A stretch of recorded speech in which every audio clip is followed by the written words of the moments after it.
Welcome to the lunch seminar of the Illicit Trade Group here at the University of Groningen. I'm Francesco Giumelli, the coordinator of the group, and I'm very happy today to have Nicolle Zeegers as our speaker for today. Before I introduce her, I would like to thank also the organization for the organizational team of the event. So I would like to thank Sustainable Society and Agricultural School, and as well with Astrid and as well Francesca and Rodrigo, who are doing the internship with us at the Illicit Trade Group, who made this event possible.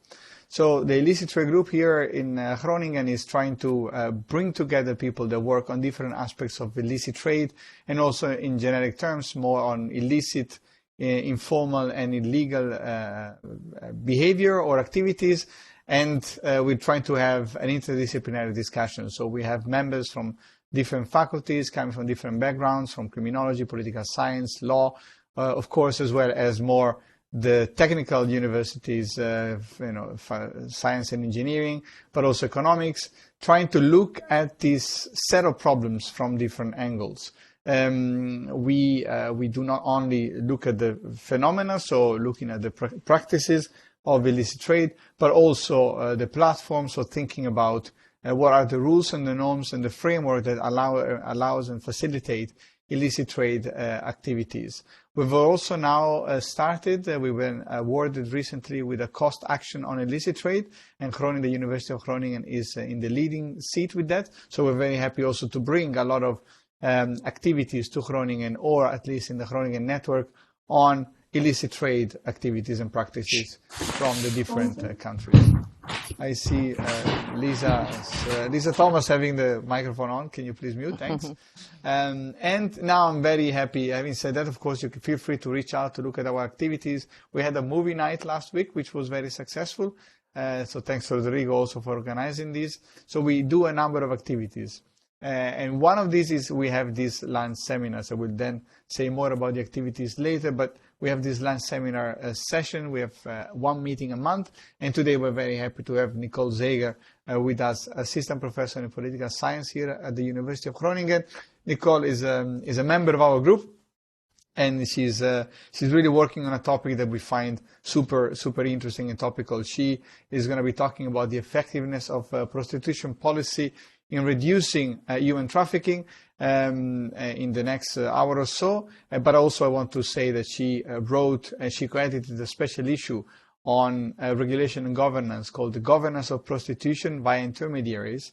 And then she also wrote Indirect Moral Governance in Prostitution Policy. Again, one of the contributions, one of the articles published in the special issue in Regulation and Governance in 2022.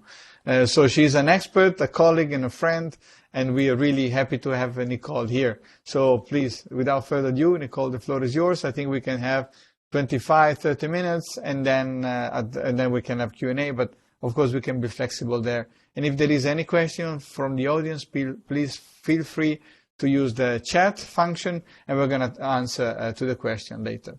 Again, Nicolle, thank you very much. A warm welcome for all of us, and the floor is yours. Thank you, Francesco. Thank you for this introduction, and thank you for organizing this. I think it's very well promoted, this meeting, and I'm looking forward to further collaboration. So here for people, you see my email address. That's always important, of course. And let me start by why I want to look at the effectiveness with respect to reducing human trafficking. I can say the detection of human trafficking is very hard, as exemplified by a recent report of Connie Rijken. She's the new national rapporteur on trafficking of human beings and sexual violence against children. By the way, I'm talking about adults here, so let's get that straight from the start on. But I wanted to mention this report because it was in the Dutch newspapers, and it very much points at how difficult it is with even or also in other areas than prostitution or sex work, had to apply this ban on exploitation, had to apply human trafficking bans. As this Connie Rijk, or in this report, is made clear, judges really experience problem with applying, with interpreting labor exploitation. And the report found that, for example, if employees expresses their consent with conditions of work, the employer often is excused, and it is also in cases where clearly they abuse the vulnerable position of people. So it's a very difficult subject, very hard to detect. And the different countries have different policies in place. And my general question would be, is it possible, and I tried that with other policies, other countries, to compare and decide on what policy is more effective. And for this talk, I use the examples of the Netherlands licensing policy and the New Zealand policy of decriminalization. So in the Netherlands, they decided to lift the ban, and it's called legalization, this approach. So there are conditions, and in these conditions they try to prevent human trafficking. So these conditions are applied via licensing of the sex business. So you could say that there is a central role for operators of sex businesses in keeping human trafficking out. The other example, and that's why I had this, I already saw that Dr. Huub Rocher is also present, and I really was inspired by his dissertation about this New Zealand situation of decriminalization. There they follow a different approach. Maybe the difference is subtle, but still the consequences might be big. So what they do is to treat sex services as any other work in the services sector. So an important difference is that there are no special conditions, that sex workers are not treated in a different way in the law. So and I think they very much work via empowerment of sex workers, and also this New Zealand Prostitutes Collective is important in this. So the organization of sex workers and the way had their relation to governance. But it's just, I thought it would be nice to have these examples to refer back to in the remainder of my talk. My ambition in the end would go further than just comparing these two cases. What I would like to do is to kind of propose a model for evaluating the different policies, because it's done a lot. You claiming that the one policy is better than the other, and also referring to numbers of human trafficking. So I think, why do I think that an alternative approach is needed? And here I will go into what the outline for the remainder of my talk will be.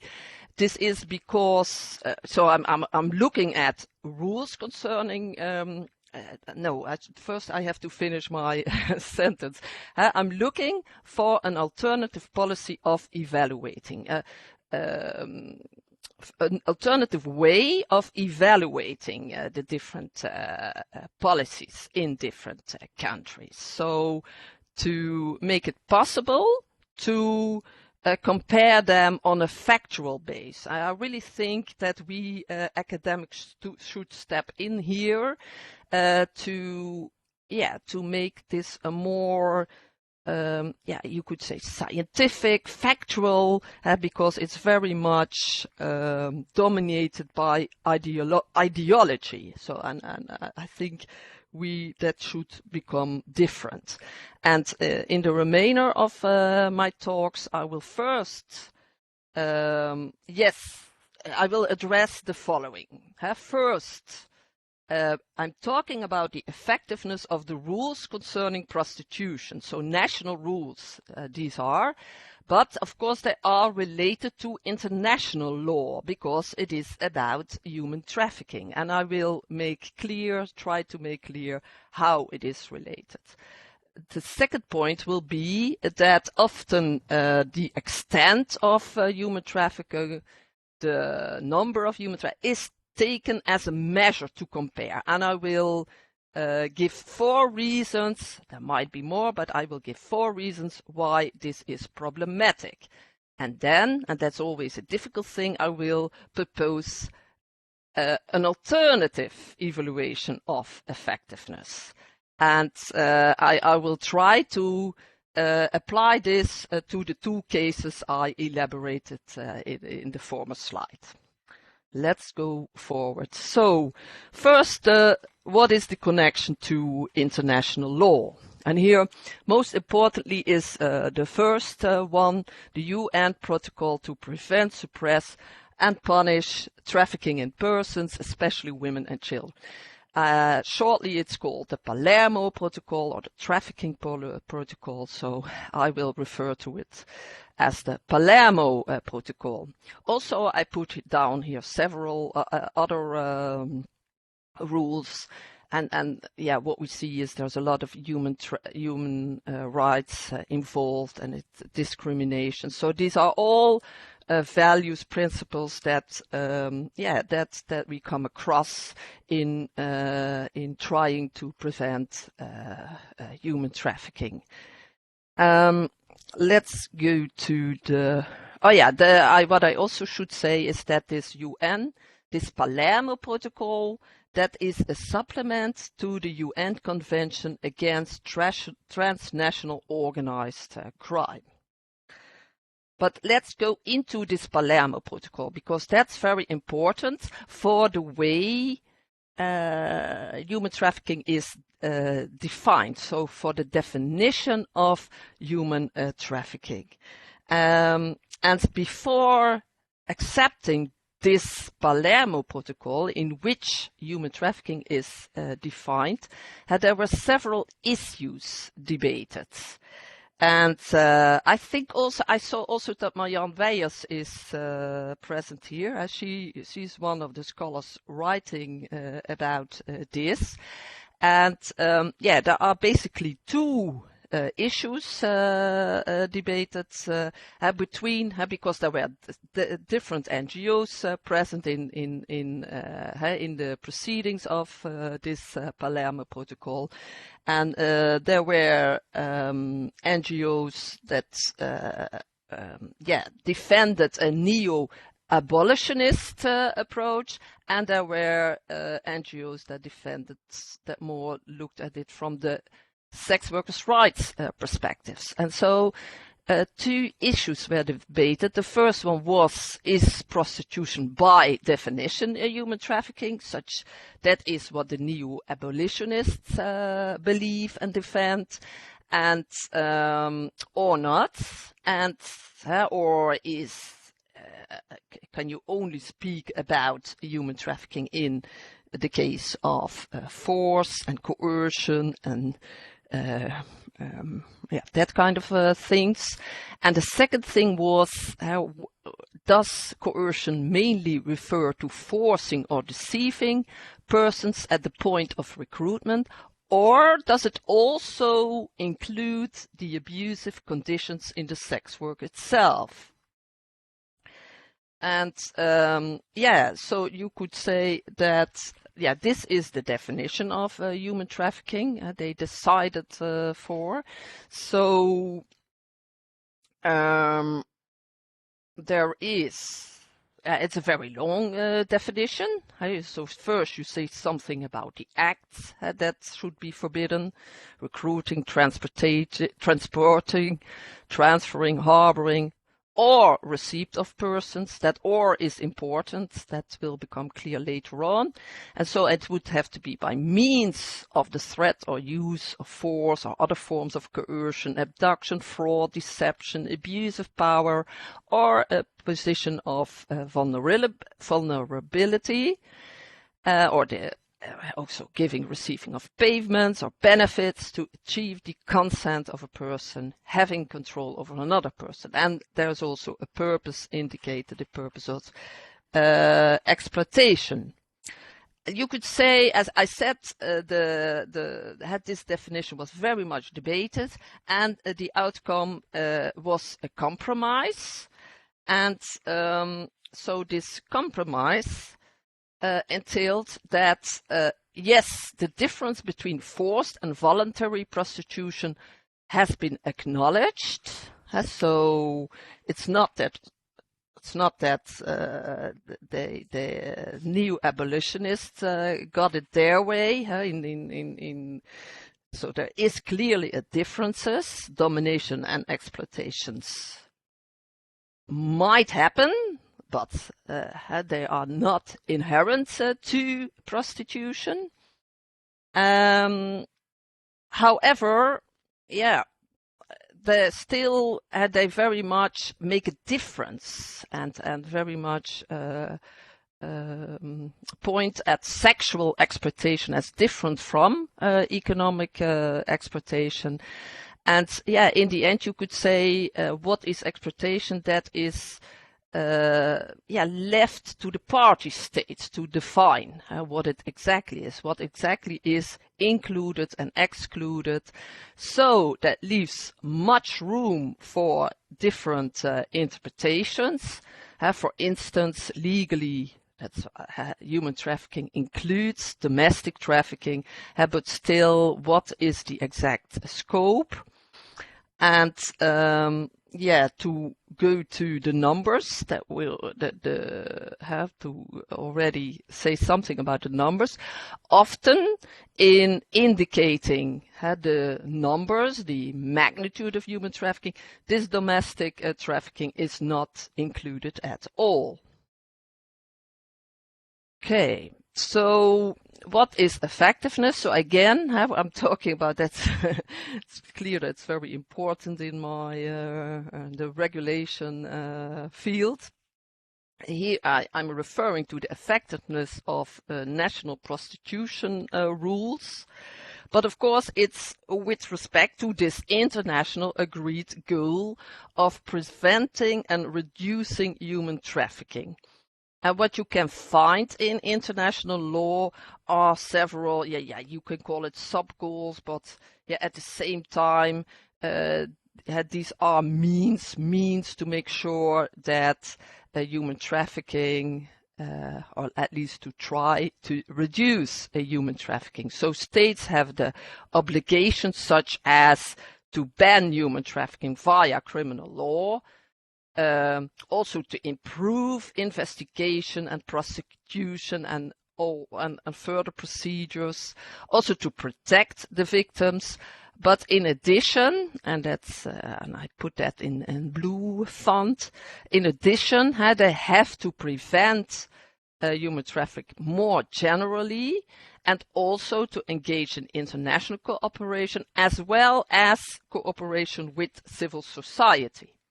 And when I'm speaking about these rules, the national prostitution rules, like I showed them in the first slide, the rules of New Zealand and of the Netherlands, I think it's very much about this prevention of human trafficking more generally, about the idea that civil society actors should be involved to do that, to make people more aware and even to help in detecting human trafficking.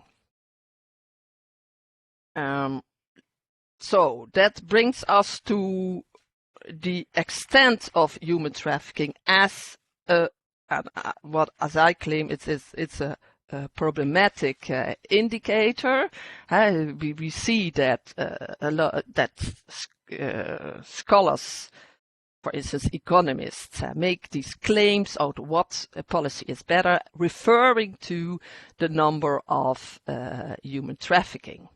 And why is this problematic? And I give 4 reasons.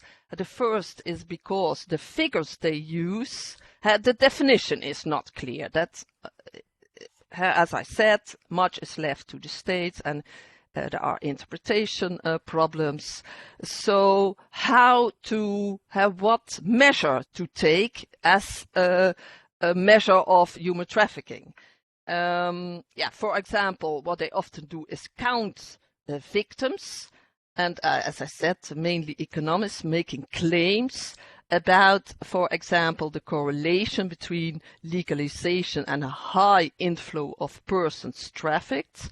And then they use other UN reports. In this case, the UN Office on Drugs and Crime has published a report which is called Trafficking in Persons.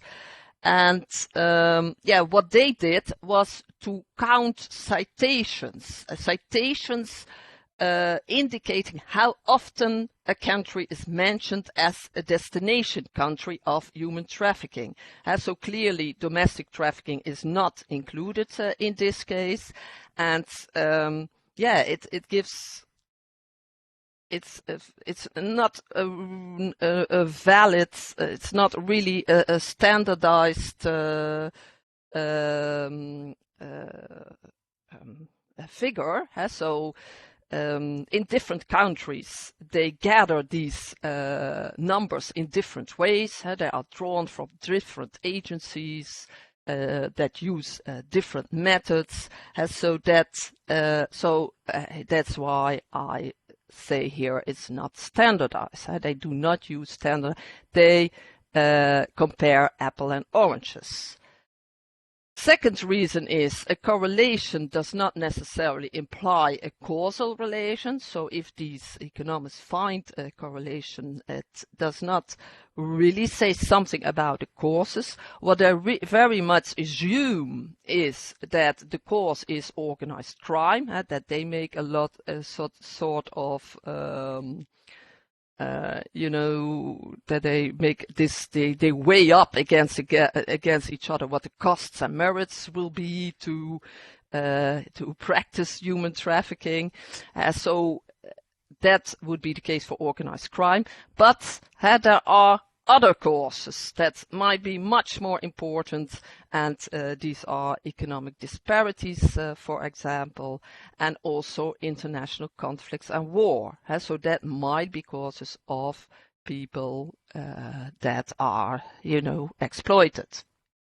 That makes people vulnerable. That could be possible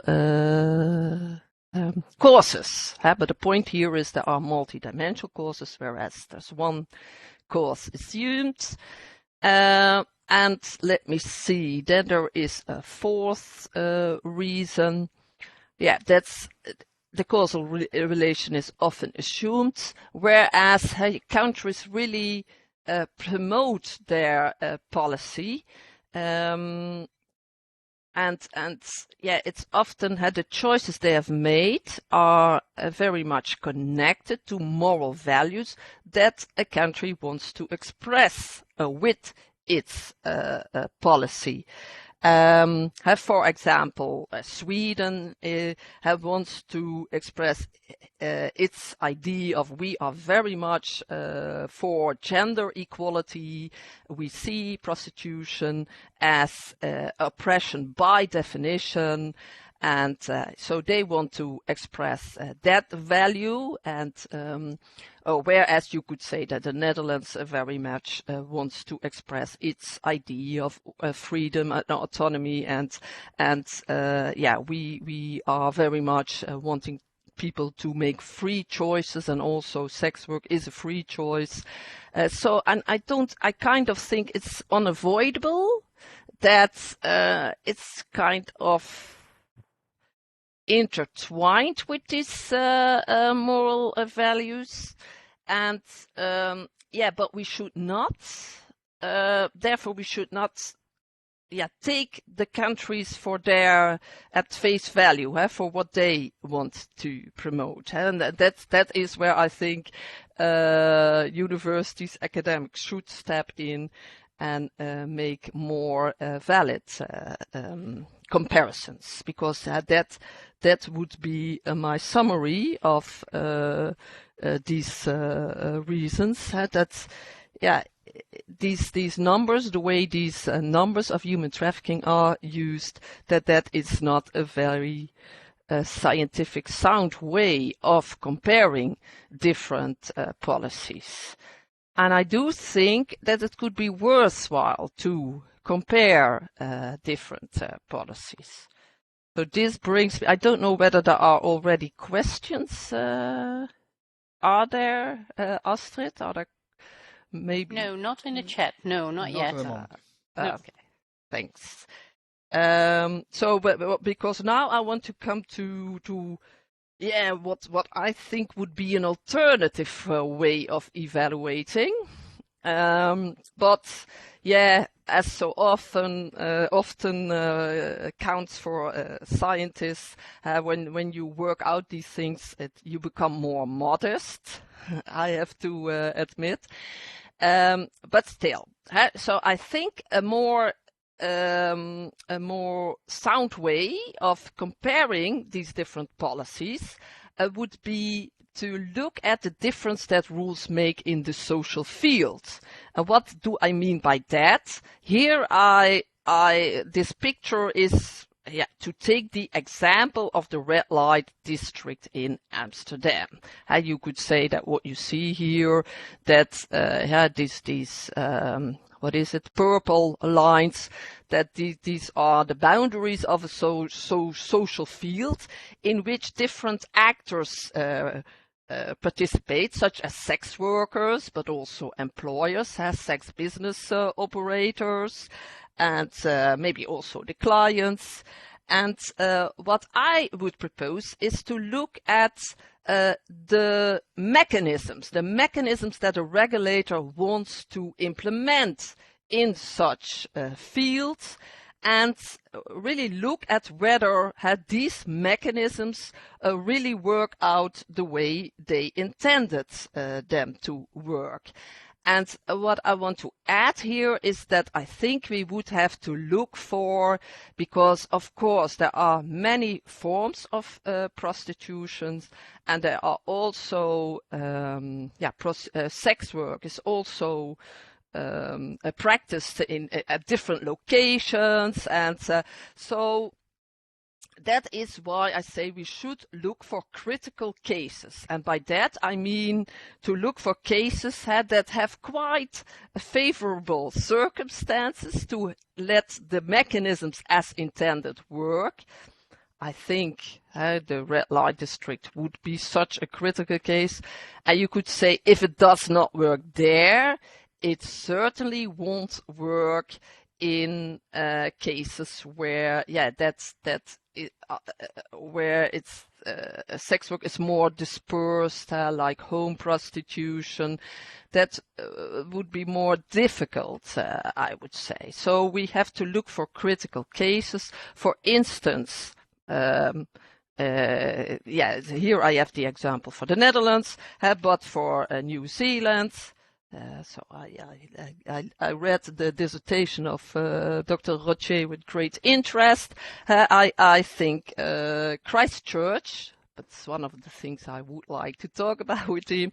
Christchurch would be a good example to really see how does it work in the social field. So that's what I would like to. I would like to look at whether what the regulator, the mechanisms the regulator intended, if the different actors really adapt their behavior, because that's what's expected of them. I will show you in what way that is expected of them. So I would propose an alternative model for evaluation. And that would be about, I already said that, did it really activate? Are the mechanisms they intend to activate, are they really activated? What you see is that often private actors get a pivotal role in this respect. And by private actors, I mean, for instance, the sex business operators in this licensing system we have applied in the Netherlands. And in New Zealand, I believe that sex workers themselves have a much more important role. So this role of private actors is becoming more important in policies. And I also found a theory that fits with this role of private actors, and that's in the, you could say, the regulation scholarship. They call this the regulator intermediary target model. So this model they use to develop theories about when a regulatory intermediation, it's called, you could say, enlisting private actors to help the regulator apply a policy to decide whether this works, to theories about when does this work and when it does not work. So a regulatory intermediary is, you find the definition on this slide, is any actor that acts directly or indirectly in conjunction with a regulator to affect the behavior of a target. So the intermediary is a go-between, and so it's an actor that stands between the regulator and the target, but that one way or the other is enlisted by the regulator to apply its rules, to apply the policy. And as I said, from this model, in other fields of regulation, they applied it in other fields of regulation, for instance, banking, financing, you can, from this model, they developed a bit more theory about when private intermediation works, and you can infer different rules from that, different expectations, and that is that it works when the public intermediaries enforce the rules as agreed upon. That it seems to be rather logically. But also that it is important that the actors operating in the social field, that they do not frustrate the implementation of rules. So we should also look at the relations between the different actors operating in the social field, and also pay attention, for instance, to power relations and how these develop. Okay. And then I will give an example of how I try to apply that to the licensing system in the Netherlands. The same I would have to do, of course, for the policy in New Zealand. So, what is idea about intermediaries? It's theorizing on private intermediaries, but of course also, and that is also acknowledged in this theory, you also have public intermediaries. We always had agencies such as the police and the public prosecutor office and municipalities or inspection agencies that have to apply the rules. There were always actors in between the regulator and the target had to apply rules. So you have private intermediaries and there are public intermediaries and there are other actors in the social field. And with this Dutch licensing policy, you see that the sexual services business operator got the role of private intermediary. And of course there are also public intermediaries such as municipalities and the police and public prosecution office, inspections agency involved. And then there are also other actors such as sex workers involved, but they did not get this special role as intermediary. And then there are these things in red. I just ignore them for a few minutes. I will come back on these because I will come back on it. So then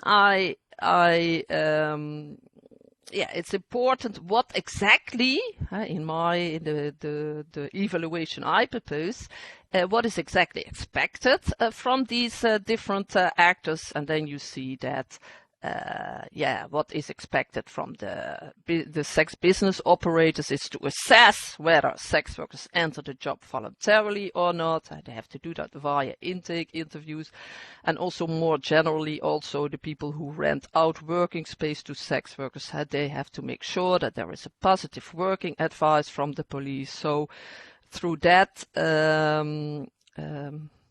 rules, conditions, that they are to expect to do that. And then the public intermediaries, the police, has to check the legality of the business and the workers, and the municipalities has to take decisions on the basis of whether conditions are fulfilled or not. And then you could say that the sex workers are expected to make choices voluntarily, so either or not to enter the sex business. So that's how with this model you can analyze, more precisely analyze the expectations and look at whether what is expected, whether these mechanisms really are activated. Okay, and this model tells you to pay attention to how relations between actors develop. So also from other fields, it's clear that also power relations, for instance, play a role. And in that respect, not only sex workers themselves are relevant, and the same goes for the services business, but also their organizations. Because, of course, they organize themselves to have their interests defended. Okay, so, and on the base of that, but here I really call them still preliminary, I can tell you about some findings this model, applying this model produced. And basically the 1 and the 2 refers to 1, what could you say about whether public intermediaries apply the rules, and the second one is about how do relations in this social field develop. And then I see for the Dutch case, we call this regulatory drift. What do I mean by that? That's in the regulation scholarship. This concept of regulatory drift is used more often, and it's what in this case is scholars. By the way, that's what I how did I answer these questions? I have to say that my source for this were existing evaluations and theses, all kinds of secondary literature, but also including evaluations where sex workers were interviewed. There are a lot of that for the Netherlands. So back to what regulatory, back to what regulatory drift means. What we see here is that this is about, did the municipalities fulfill their role in enforcing rules? Did they apply the rules as intended? And what you see is that in the example of Amsterdam, they closed down brothels, but they did that for other reasons, because of the claim that it was really attracting criminal organizations and crimes, but not for the reason the exact reason of preventing human trafficking, because these brothels were the ones those were the ones that allowed human traffickers to enter the business. So, and what also happened is that the municipalities restricted the number of licenses. So the number of brothels and windows was very much restricted. So that was also part of this, what I call, they had other goals. So that's drift, that is regulatory drift, that they have other goals and follow other goals than the ones that the national regulator wanted them to follow, to apply.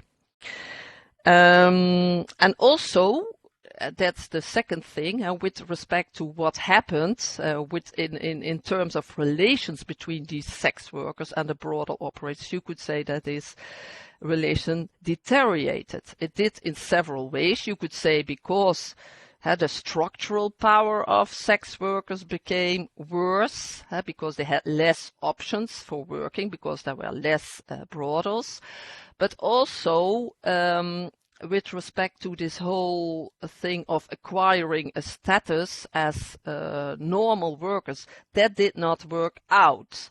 They did not acquire the status of worker, and that had to do with negotiations with the tax office and with the organization. Basically, you could say that the organization of the sex business, that they were better organized and could better defend their point of view, also could better, there was, you could say, it's always important with organizations, interest organizations, that they know that they can unify the interests of their, that they know what the interest of their support of their members is, and that there are not too much differences, that they can make one aggregate claim. So, and the sex workers could do that better. Maybe it was also more easy.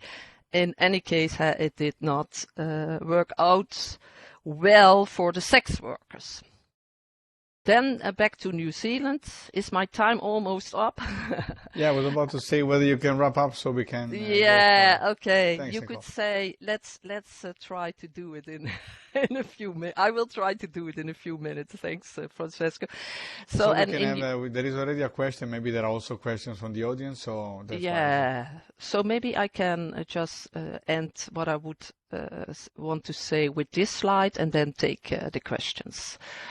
You could say that in New Zealand, the enforcement very much relies on reporting by sex workers themselves.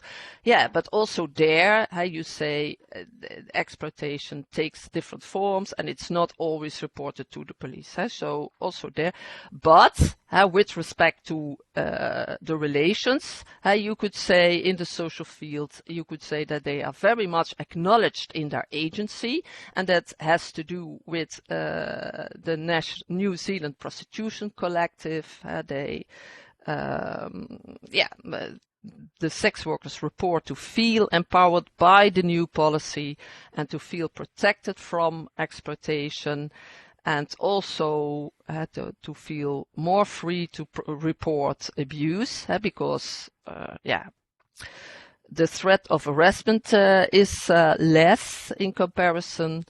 And you could say because there are more relations of trust and it's more transparent, more open, that possibly it's also, but that's it's also more easy for them to report abuse of others. Okay, so let's take the questions.